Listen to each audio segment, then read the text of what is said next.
All right. Hey, music lovers, welcome to Musical Miles Podcast. I'm your host, Byron Duffin, and I'm here with Mr. Even Steven. How do you do? I'm doing well. Thank you for joining us. We are in Whitefish, Montana at Slow Burn Records, and we are here for the Whitefish Songwriter Festival. Yeah. But we actually got to meet a year ago in Livingston, not quite a year ago, and got to visit, but didn't get time to do the interview then, and right. so I conned you into it today. Yeah. But thanks for joining us. Yeah, and thanks for the money underneath the No table. problem, no problem. You have to talk to my secretary when you leave.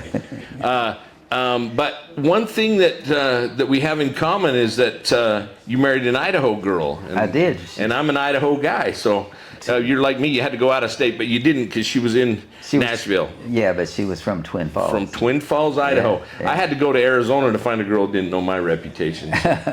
So, and got lucky. So Well, you got potato country, you know. Well, you know, I tell everybody I'm an Idaho farm boy that always wanted to be a cowboy, and so I got lucky enough to get to do that and get to play cowboy for a big part of my life, and it was a lot of fun, but not nearly as much fun as the music business. And we're not actually in the music business, we're in the podcast business for music, but we love it. I feel so fortunate to be in it. I really do. It's so fun. Oh, I can only imagine, and you've been in it for a couple of days. Yeah. 5 decades? Oh, I don't know. 4? What's a decade? 10 years? 10 years. 10 years, yeah. Yeah. I went to Nashville in the 70s. Okay. Yeah. Yeah. I was still in high school in the 70s. The late 70s. Yeah. I graduated in 79, so. Well, don't rub it in, man. Yeah, well, I'm an old man. God. Got all these gray whiskers. See, you don't even have any gray hair. So you've aged way better than me. Oh, yeah. So. Not that you can see. Yeah. So when you got to Nashville in the late 70s, what was the story? How'd you and where'd you come from? Well, I came from. I grew up in Ohio. Okay. Mid-state, a place called Indian Lake, Okay. basically. And I had an uncle that was a musician and drummer and a great musician. And he went to Nashville, and he said, "Hey, look, I'm in a band down here. You ought to come down." So I was getting ready to go to art school. Okay. Actually. And I'd been in the Coast Guard for 4 years before that. And I was back home in Ohio, and I was going to go to art school at the Dayton Art Academy. And I was all signed up for that. And he said, we're playing at a club down on Broadway called the Demon's Den.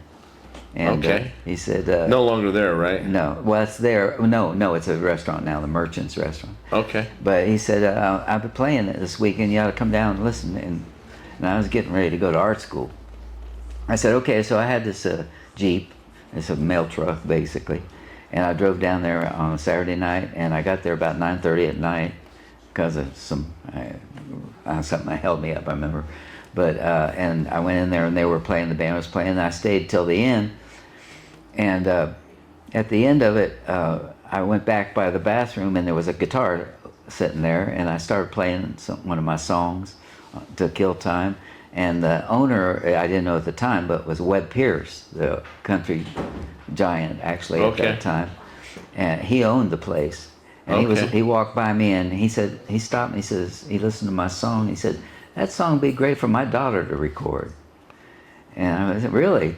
My first hour in Nashville. First hour in Nashville, you get a cut. Yeah, and I ended up at 3 in the morning in Webb Pierce's office. He called in his secretary to do the paperwork, and I signed the, thing on that. And I called my friends in California, and I said, "Come on to Nashville. This is easy, man."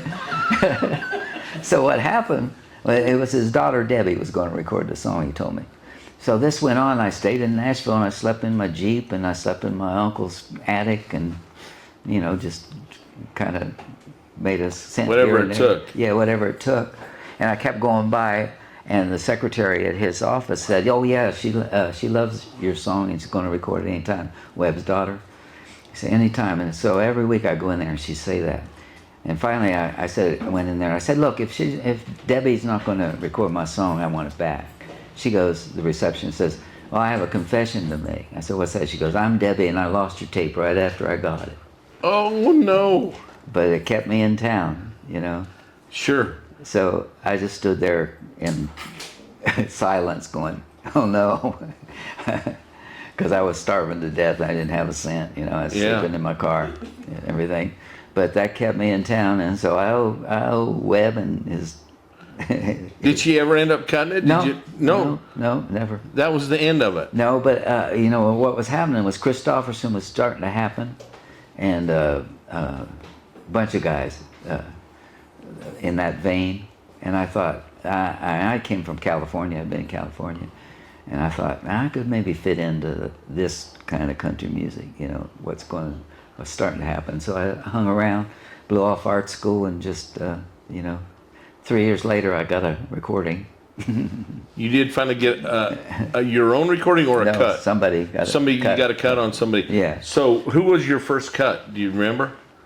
I believe it was a guy on RCA, Kenny Price. Okay. I think.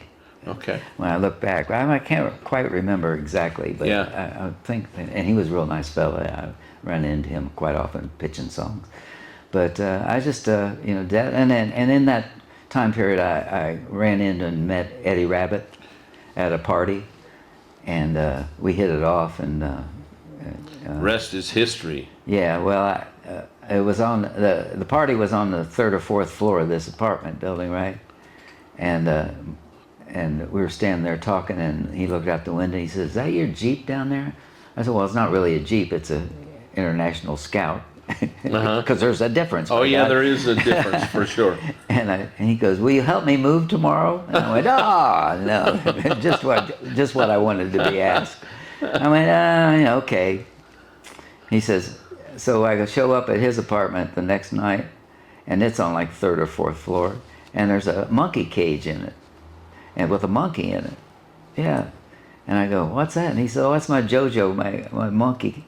He says, "Well, just tear that down, and it folds down in the cage and put it in your car." I said, "That thing ain't going in the back of my Jeep. I sleep in that thing. I ain't putting it there." I don't want that stinking monkey cage in there. No, JoJo the monkey. So we folded that thing down and put it on top of my Scout, and we went down the road with our arm out, holding it on top of the car and going to his next thing, and that's how I met Eddie Rabbitt. Yeah. Did JoJo ride in the cab with you? I had a little cage for him. Oh, a little cage. Yeah, he put it in the back. You didn't dare leave him loose. No. Well, you and Eddie Rabbitt had some huge success. You wrote over 900 songs with Eddie. Yeah, we wrote a lot of songs. And Driving My Life Away Yeah. and Rainy Night, Yeah. right? We wrote every day except Saturday and Sundays. And I had a cassette recorder, and I recorded everything we ever did. Serious. Because I hated losing ideas, where you have it and an hour later you can't remember how it went. Right. And so I always kept my tape, and I probably have to this day about 1,000 cassettes, Oh, you're kidding me. that I just let run. So you just walk in, push play, record, and forget about talk, it. and then Forget just, about it. yeah. Act like it's not there, Wow. So you're not intimidated by it. So how many number ones did you and Eddie have? I think we had 17 maybe. 17. We had a bunch. I know you had a bunch. Don't hold me to that because I'm Yeah. not sure. It's No. up in the teens. I think it was Yeah. 17. Yeah. Wow. What do you think was like Driving My Life Away or I Love a Rainy Night, two of the most successful of the number ones? Yeah, definitely. Yeah, those were great songs. Thank you. I remember those songs like yesterday. Yeah. Yeah, it's amazing. What when we think back on some of those songs, and of course your number one with Dr. Hook, that was a When You're in Love with a Beautiful Woman. that's a great song as Yeah, well.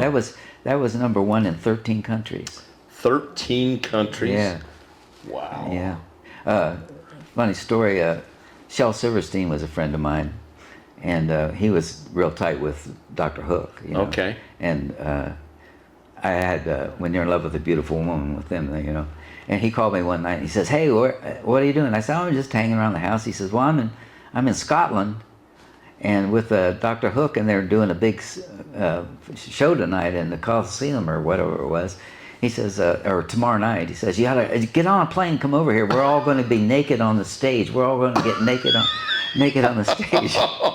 And I went, "Well, And Shel, I don't think I really can do that. You know, I have a girlfriend here that probably wouldn't appreciate it, and it's kind of a last minute thing. Is oh come on, we're all gonna get in there. It'll be fun. That's the way Shel was. Well, that's funny to hear because our kids all love Shel Silverstein books, right? Oh, yeah. Where the Sidewalk Ends. And Oh, yeah. What were some of the other ones, Oh, Miss Shanda? I mean, the Attic. What was the one? The Giving Tree. The Giving Tree. yeah. I mean, he was such a wonderful author, and I didn't realize he was a songwriter till just the last few years. Well, I was driving down Music Row one time, and I saw him walking down the sidewalk, and I knew who he was from Playboy and stuff. They had pictures of him, and I stopped and I opened the door. I said, "Hey, Shel, you want to ride?" And he stood there and looked me over for about a minute. He goes, "Yeah." He got in the car and we wrote 5 songs that day. 3 of them ended up getting recorded. Are you kidding me? Yeah, and 5 became songs. friends from that. Isn't that funny? I mean, just how that one interaction, you just pull up and how brave of you. I mean, people ask me all the time, how do you get interviews with guys like even Steven or Aaron Ratier? I said, you got to ask. It's like you rolling up and saying, Shel, you want to ride? Yeah. Pretty simple. Yeah, really. Yeah. And he was the greatest. He's the greatest. I've never met anybody more creative than him. We'd be writing songs, and he'd be doing cartoons that were going to be in Playboy the next issue. That's amazing. It was unreal. Yeah, just he was talented. A wonderful guy. I was with him the last week in Key West before he died. Really? He wasn't feeling good. I said, "You go to the doctor?" He goes, "I don't go to doctors." And I got back home, and my mom was visiting me. And I was getting her to the airport, and she was reading the paper, and she said, I was getting her ticket, and she said, Shel Silverstein died. It was in the paper. I was standing there and went, what? Because I'd just been with him. It was. Well, that's a surreal thing. I mean, even here, the conversation's been the last couple of days about the songwriter Brett James that was killed in a plane crash a couple of days ago. I mean, here's a guy who wrote one of the biggest Carrie Underwood hits ever, Jesus Take the Wheel, and at 57 he meets his maker in a field next to a grade school, in a plane crash. What a sad deal. I didn't hear but the details of that. Yeah, that's and his wife and stepdaughter were with him. That's the sad thing too. So well, it's it's a lesson. Live every day as if it's your last. That's right. Right. For sure. For sure. Well, so what's some of the other songs that you wrote that you're really proud of and Well, one of mine that's been recorded a lot is "Crazy in Love." Okay. Song, and some really great people have done that. Julio Iglesias did a version of it. Okay. Of course, he changed the jealousy line in it because Julio don't get jealous. Julio don't get jealous.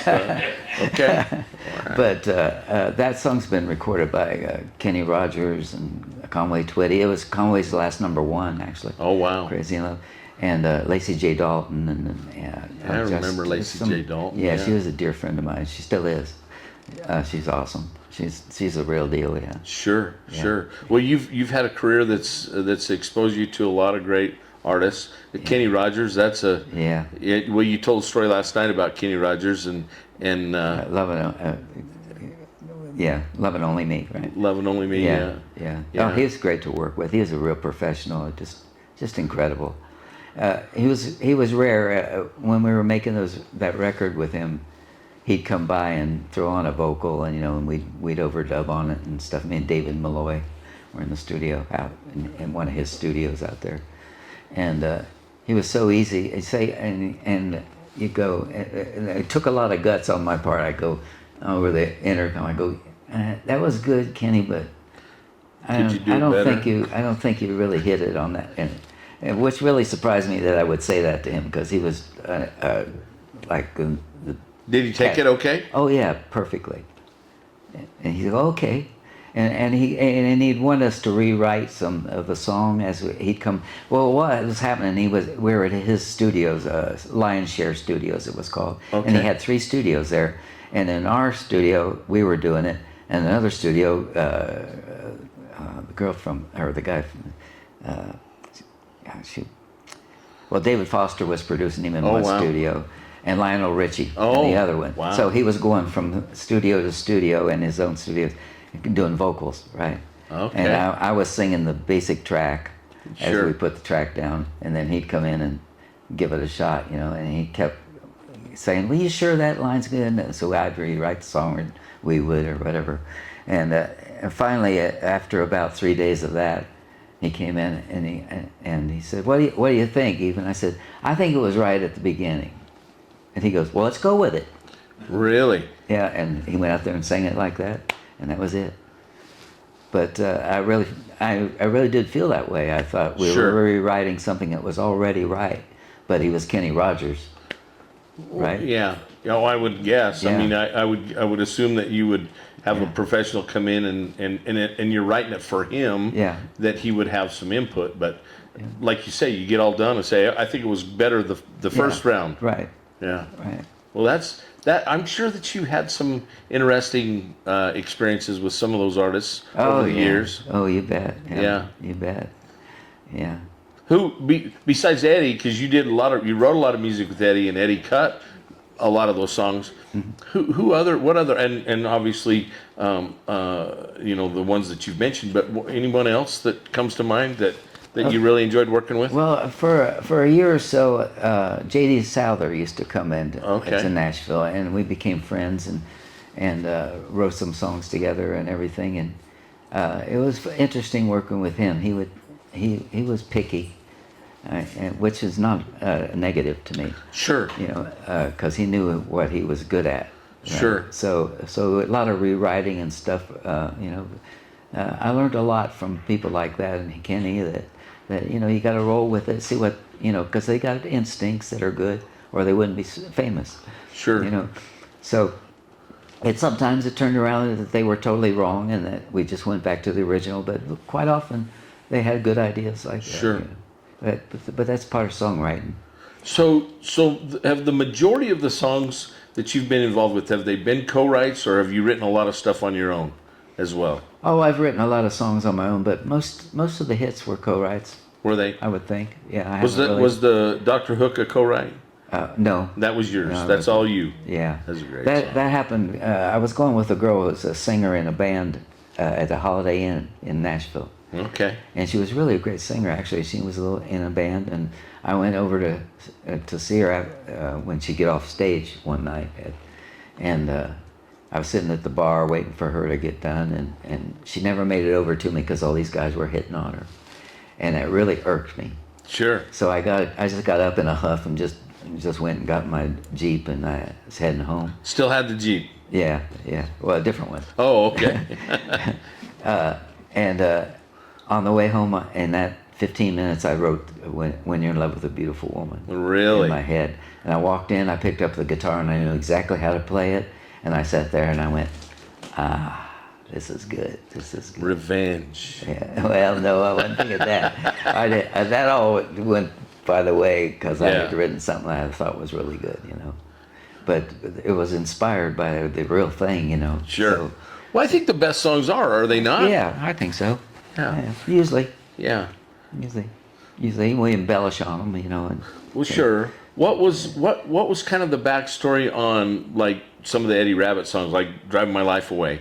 I mean, was that inspired by just spending your life on the road? Well, I have to say Eddie had that title for years and would say, how about this? And we go, David Malloy and I and Eddie wrote a lot of songs together. Okay. In his career. And neither one of us I don't know what to do with it, And that probably 3 or 4 times over the years. He had that title, and he didn't know how to write it, by himself, I guess. And one night he said that, and we wrote it. It just kind of came together. Yeah, real quick, actually, real easy. But it was years of not knowing what to do with it, Sure. Yeah. Well, I would imagine, and you've been a songwriter a long time. I'm sure you probably still have some notes from back in the day. That you go back and dig. Do you go dig through that stuff very often? No, not really. But I've got tons of CDs, cassettes, everything. I mean, I never threw anything away. Lyrics, all that. Really? I've got I've got a treasure trove of it. Sure. I really do. Sure. Well, and also you're also a Hall of Fame songwriter in Nashville. So when did that honor come, and how did that all come about? Obviously, we know how it came about. You wrote some I don't know wonderful what year songs. it was, but it's been a few years now. Yeah. 3 or 4 probably, maybe. Yeah. It just happened one time. I wasn't expecting it. Sure. Which was wonderful. Well, I think if when you do expect things, then they don't happen, right? Yeah. Yeah. Well, it was a real honor to be Sure. for it to happen. I can imagine. Yeah. So now, Grammys. You have a Grammy? I've got a few. Really? Yeah. Which songs did you win Grammys? You remember? Probably "Drive My Life Away." I think "When You're in Love with a Beautiful Woman." Maybe. I'm not sure. Yeah. Exactly. That's quite an honor. Yeah. It really is. Yeah. Mm-hmm. Well, cool. Yeah. So you're still actively writing. You're good. I'm sorry. You're good. Sorry. Still actively writing every day, or no? I write a lot, but I don't keep track really. Okay. I always have a cassette with me. Okay. Player, or well, now my phone. Sure. Of course. Sure. But now I just let it. I just wait till it happens. I can go for weeks and months and not worry about it. Really? Because I know it'll happen. Sure. When it should. Sure. When I first started, I didn't want like that. But then I learned that you just worry about it and it's not going to come anyhow. So I just wait till the magic happens. So when you came to town, when you came to Nashville, did you go to work for a publishing company right away, or not right no? away? Ray Stevens was interested in me for a while. When I got into town, I was walking down Music Row. I didn't know anybody, but I was on Music Row, and there was a guy standing on the street named Lang Martine. Okay. And he said, "Hey, who are you?" And I said, "I'm Even Stevens. I'm trying to be a songwriter, And he says, "Well, I write for Ray Stevens." He was standing out in front of Ray's office. And he's one of my best friends to this day. Okay. And he wrote "Rub It In" and a whole bunch of songs that Ray did and stuff. He's a great guy, wonderful guy, and a great songwriter, a super person. And that was my first songwriter experience. And then right across the street was a Ray's studio. And there was this lady that ran his studio, took a liking to me and fed me donuts in the morning for breakfast. I'd stop there and I could go up there and she'd go, "You can have all the donuts you want and the coffee." And Jim Malloy, a great producer, he produced "Help Me Make It Through the Night" that year, which was the song of the year by Sammy Smith, and he produced that. Written by Christopherson, right? Yes. Yeah. Yes. And I really stayed in Nashville because of Christopherson and those kind of writers, because I thought I could fit in, because I was not a country guy.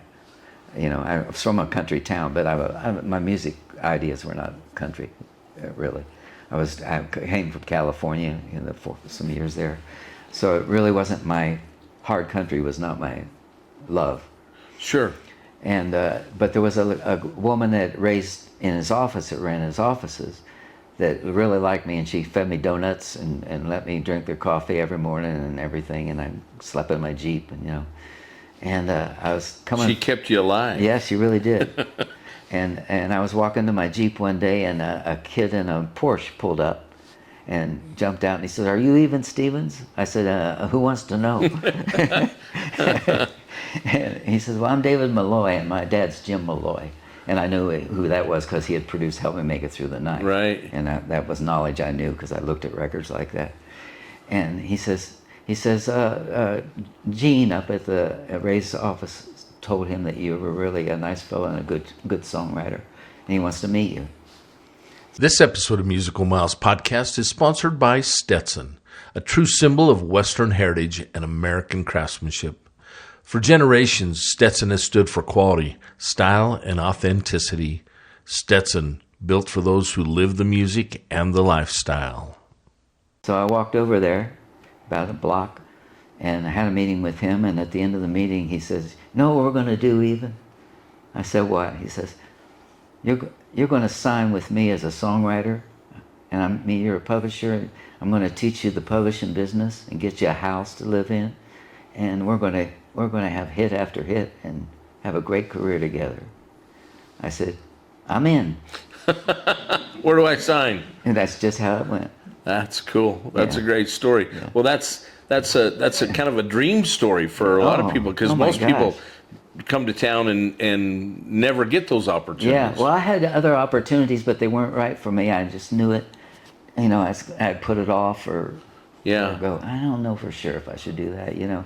But that just seemed like a magic moment to me. Yeah.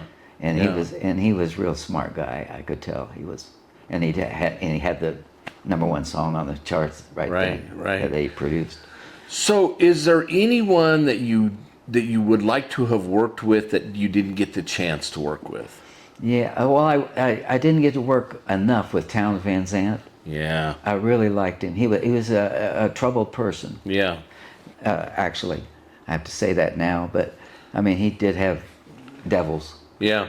But they also led to really good ideas and stuff. Yeah. Townes was a great songwriter. Oh, really great. What about Guy? Because the Townes and Guy were kind of hand in hand, right? To this day, Guy's one of my best friends. He's just a wonderful person. And his wife, Susan, was his wife. Yes. We were all friends. We lived, when I moved out on Old Hickory Lake, they lived about a street away from me.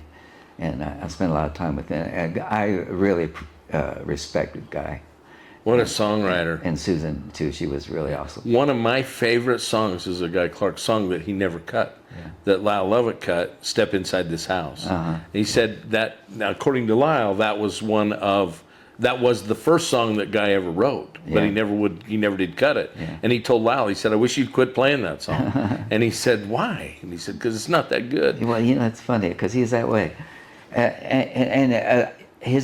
His overall effect on people was that he was hard to get along with a little bit, but I never had that experience with him at all. No. He was really a gentleman, a very nice man, as far as I'm concerned. Yeah, well, he's always intrigued me. I like his music. You know, L.A. Freeway is one of my all-time favorites from back in the '70s, and you know, but of course the Lyle Lovett's version of Step Inside This House is just, I think it's a beautiful song. Yeah. And Lyle does it justice. Yeah. So. Yeah. But. He introduced me to great songwriters. He'd say, even I think you should know. Sure. You know, and he'd take me to their house. And, Well, he probably knew all of them, right? oh, he did. Yeah. He did. He was. When you're the greatest. Yeah. Well. He really truly was. Yeah, he really was. And Yeah. I mean, I really believed that. Yeah. I loved his songs. Yeah. The Cape. Love that song. Yeah. The Cape is such a great song. A lot of people thought he was mean and offish, but I didn't find him that way at all. Yeah. Yeah. Well, I've heard some of those stories. I've known Lyle for about 25 years, but have not interviewed him on the podcast yet. But we saw him over the 3rd of July. He was playing in Idaho Falls, and my hook with him is I keep trying to get him to sit down with me and do an interview, and I said, I want to hear your perception of Townes and Guy Clark. Yeah. I said I just, because I know Townes was so They're big buddies. yeah, Real big and Lyle had cut songs by both of them. So Yeah. Townes, one time, I got to know Townes, and I lived. I built Emerald Studio with David Malloy on Music Row. Okay. Once I was happening and Sure. everything, you know. And I lived, it was right when we built that. It was right in front on the alley behind it was where I was crashed in a little apartment that was funky and weird and cheap. And Cheap. and Townes used to come over. Townes used to stop there and in the morning, and he'd have a fifth of. I can't remember what kind of booze it was, but he always had a fifth of something. Right. And he drank a lot, and Yeah. we would jam and have fun there. You know, that's how I met Guy, actually, was through Townes. Was through Townes. Yeah, but Townes came in one morning and he was feeling it. I said, "What you been doing?" He says, "Well, you know the Pancake Pantry down there." I said, "Yeah, I go there all the time." He says, "Know what I did?" I said, "What?" He says, "Well, you know, they wouldn't let me in there yesterday, so this morning I went through there and threw a brick through their front window." Oh, jeez. And he did. he was not having that. If you're going to let me in, I'm going to throw a brick through your window. He was a little volatile. Oh my goodness. Yeah. But I understood him because Jim had worked with him before I knew him, Jim Malloy. Right. And he really believed in his talent. And he put up money and stuff to give him stuff to record, time to record and everything. So I understood him from another aspect. Right. Well, and I think that was, if I understand, and I didn't know him, and knew his music, but it was just, there was an underdeveloped artist that just, he never really got his chance. Yeah. And I'm sure part of it was Well, he was kind of offish. Yeah. To people, it was hard to know him, so he wasn't like just right at their feet or anything. Sure. Which, sure. I mean, he was a little hard to take sometimes. If you could pick a song that you didn't write that you wish you had written, yeah. Can you think of one? Well, there's a bunch. Help Me Make It Through the Night. Oh yeah. Maybe. That's on the top. And that was just when I got there. That was just happening. Yeah, but I knew about Chris when I lived in California before I came to Nashville, because I bought his albums because I thought he was good. Sure. And different, because I wanted to be a songwriter, and there was something about he kind of mixed hippie with country or something. Yeah. I don't know, but I understood. Well, he was I got to see Chris live a few years back, and that was a cool experience. I mean, I got to see some of the old I guess old time Don Williams. I got to see Don live once. Well, Chris added poetry to country music. Yeah. That's the way I look at it. Yeah, he was incredibly talented and a great songwriter. Not a great singer. He didn't have the most beautiful voice, but he could sing. Yeah, I said that those are the songs I've learned to play on the guitar Sunday morning coming down because I can sing it as bad as Chris did. So. Yeah. Well, Jim Malloy did a lot of his early stuff before he got famous, and he says it was hard to listen to him because he was flat and sharp a lot. Yeah. He says, but he had something. There was a magic to the songs, Yeah. Yeah. Yeah. And Sunday Morning Coming Down was just it was revolutionary in country music. It really was.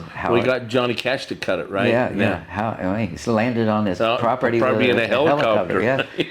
But it was added poetry. It added a little more poet than just a straight up country song. Yeah. Yeah. It brought that to the town. Yeah. And I actually stayed because of that kind of stuff, because I thought maybe I could fit in with that area of it. Yeah. Well, cool. And Mickey Newbury too. Oh, really? Yeah. One day, I was at his house, and he says, "I want to take a trip." I said, "Yeah." We went to Mickey Newbury's house, who I adored but didn't know him, and he lived over by the dam on the other side of Nashville, and I went in there, and he had like 5 guitars on stands and in his house, and I was going, I'm in heaven, man.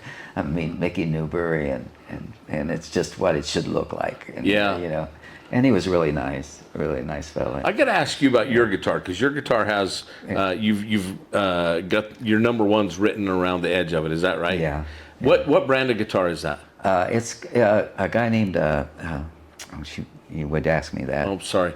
Yeah, he's in Florida right now. Okay. I'll think of it, because I know it really well, but I can't think of it at the second. Sure. But I didn't have that made when I had a year where I had 7 big hits. Okay. And Jim Malloy and David had that made for me. Okay. And presented it to me at our studio, and had those names.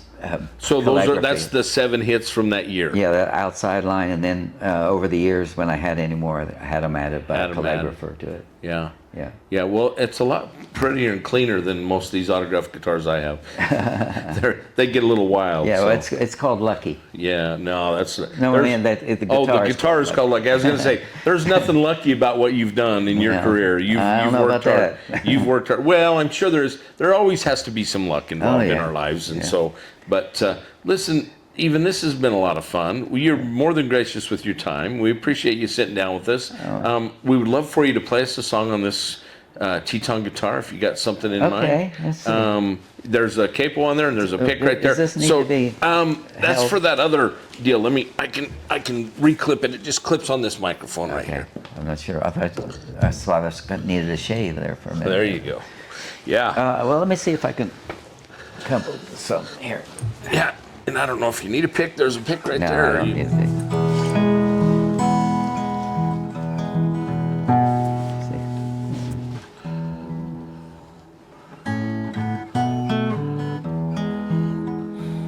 Well, a funny song? You bet. All right, let's see if I can play it. Well, I was walking alone and I was stoned to the bone when I was taken by surprise. She had a beautiful tan laying there in the sand, rubbing lotion all over her thighs. She recognized me, I guess, but didn't seem too impressed.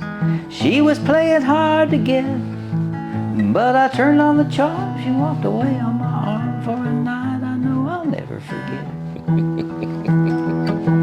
Well, we got to her pad and it wasn't half bad. Red velvet all over the place. We started to kiss, I just couldn't resist. Yeah, I knew that I had made no mistake. Then she poured us some rum and turned the strobe lights on. It was a Fredericks of Hollywood night. Oh, but under the cover I began to discover more than that tropical moon on the rise. Oh, you never can tell what you're getting into. You never can believe your eyes. Your newfound lover could be somebody's brother underneath those Key West skies. You see, she was a he and he was bigger than me. I thought, what am I gonna do now? I could see in his eyes it was put out or die. I had to escape somehow. So I flashed him a smile, said S&M is my style. I whipped him till he broke out the rope. I tied him tight to the bed. I walked all shaking my head, thinking, son, this time he cut it just a little too close. Oh, you never can tell what you're getting into. You never can believe your eyes. Your newfound lover could be somebody's brother underneath those Key West skies. So when you travel down south, hey, you better watch out for a cute little chick named Guy. That's a great song and a great story. So, real quick, I need you to autograph that before you hand it back to me. What did I do with the marker? I don't know. We may have to readdress that. Did Aaron leave with the marker? That Aaron right here is he's working. He's a marker thief, isn't he? You probably traded it in for Here a we drink. Almost. All right. There you go. Even Whose name you want on there? Elvis. Elvis Presley. Elvis You know, Presley. people ask me all the time. You know that you go somewhere for your coffee or whatever, and they'll say, "What's a good name for this?" And I always tell them Elvis, and they look at me kind of funny, and I say, "Well, you know why Elvis? Elvis is a great name. They just don't get any better than that, right?" Anyway.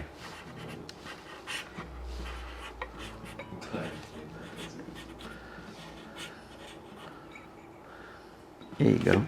Even, thank you so much. This Oh, has been a thank lot of you. fun. We appreciate you once again for taking the time and sitting my down pleasure. with us. My pleasure. You're very easy to talk to, man. I appreciate it. Well, I appreciate that. Yeah. You're even Dean Dillon told me that, so I get the compliments from the big dogs. You and Dean and Buddy Cannon also told Marla. He said, Byron's not too hard to talk to. No, yeah, they're right. They're right. Well, I appreciate it. It's been a lot of fun, and we look forward to seeing you play again tonight. And once again, from Whitefish, Montana, I am Byron with Musical Miles Podcast. We are here at Slow Burn Records in Whitefish at the Whitefish Songwriter Festival. Yeah, come to Whitefish. It's an incredible little town. Oh my gosh, what a beautiful place. It is. It is great. Just doesn't get any prettier than this, does it? No, it's awesome. Yeah. All right. Well, we'll see y'all somewhere down the road. Adios for now.